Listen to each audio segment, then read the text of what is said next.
Saya ni Salahuddin bin Osman dari Kampung Bendahara, berasal daripada Perak, Batu Gurau. Umur sekarang dah masuk 66. Jadi pertama sekali saya terima kasih kepada Cikgu Anwar yang menjemput datang ke sini untuk perkenalkan produk ni. Kesihatan saya pertama sekali saya kencing manis, darah tinggi, lepas tu buasi, macam-macam lah penyakit semua keseluruhan lah. Apa penyakit semua ada lah. Tapi dengan malam tu bila datang saya rasa saya nak beli tu.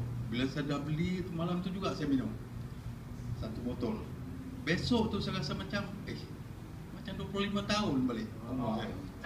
Kan? Rasa sihat. Habis semua penyakit tu rasa habis lah. Kaki ke kepala ke macam migraine ke malam semua hilang lah. Habis sihat segar lah macam orang bujang. Buddha baru masuk 3-4 hari baru. Sejak saya datang malam yang pertama tu.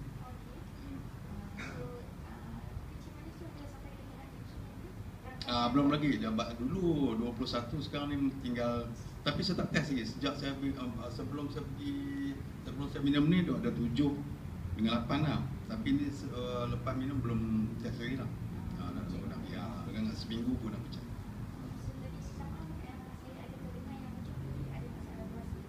Betul.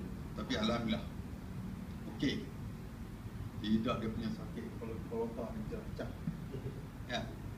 Okey.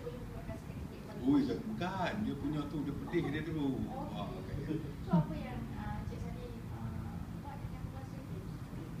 Tak, saya minum air tu je. Minum saja. Tengok saya lepas tu okey. Tak ada sakit lagi. Dia kecut lah orang tu kan. Ada tak balas? Ya? Ada kesan sakit? Tak ada. Okey, macam orang bujang lah orang kata. Sihat. Alhamdulillah. Baik, terima kasih kepada Encik Salih dan kita jemput kepada Datin Dr. Nurul Izzah untuk menyampaikan cenderahati daripada pihak syarikat. Ini produk ni bagi saya nombor 1 lah dalam Malaysia. Teruskan minum dan teruskan kongsi lah kebaikan. Ambil gambar sikit mana